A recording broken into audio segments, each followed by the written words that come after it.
বন্ধুরা, বাংলাদেশের বিরুদ্ধে টিম ইন্ডিয়া পেয়ে গেল যুবরাজ সিংয়ের থেকেও ভয়ঙ্কর প্লেয়ার এবং এই প্লেয়ার হলো যুবরাজ সিংয়েরও বাপ এবং এই প্লেয়ার তার দ্বিতীয় টি-20 ম্যাচেই করে ফেললো দ্রুততম সেঞ্চুরি এবং আলোড়ন সৃষ্টি করলো পুরো ক্রিকেট জগতে এবং তৈরি করে ফেললো একটা নতুন ওয়ার্ল্ড রেকর্ড। আপনারা যদি জানতে চান যে কে এই ভয়ঙ্কর ব্যাটার, তাহলে বন্ধুরা ভিডিওটি লাইক করে চ্যানেলটাকে সাবস্ক্রাইব করে রাখুন।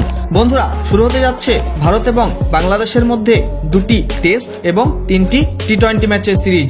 আর এই টেস্ট সিরিজের প্রথম টেস্ট ম্যাচ শুরু হতে যাচ্ছে আগামী 19শে সেপ্টেম্বর থেকে ভারত এবং বাংলাদেশের মধ্যে।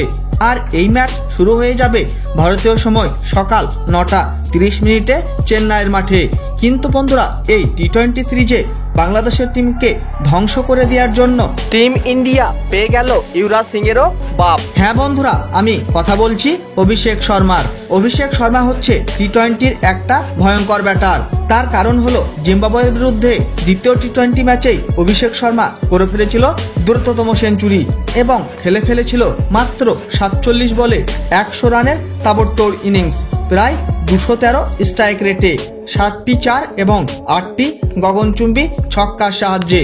আর এই বিধ্বংসী ইনিংস খেলেই আলোড়ন সৃষ্টি করেছিল পুরো ক্রিকেট জগতে এবং তৈরি করে ফেলেছিল একটা নতুন ওয়ার্ল্ড রেকর্ড। কিন্তু বন্ধুরা, তারপরেও অভিষেক শর্মাকে সুযোগ দেওয়া হয়নি টি-20 সিরিজে শ্রীলঙ্কার বিরুদ্ধে। বন্ধুরা, অভিষেক শর্মা কি পারবে যুবরাজ সিংয়ের থেকেও ভয়ঙ্কর ব্যাটার হয়ে উঠতে? এবং এই আসন্ন টি-20 সিরিজে বাংলাদেশের বিরুদ্ধে অভিষেক শর্মাকে কি ভারতীয় দলে সুযোগ দেওয়া উচিত কি উচিত নয়?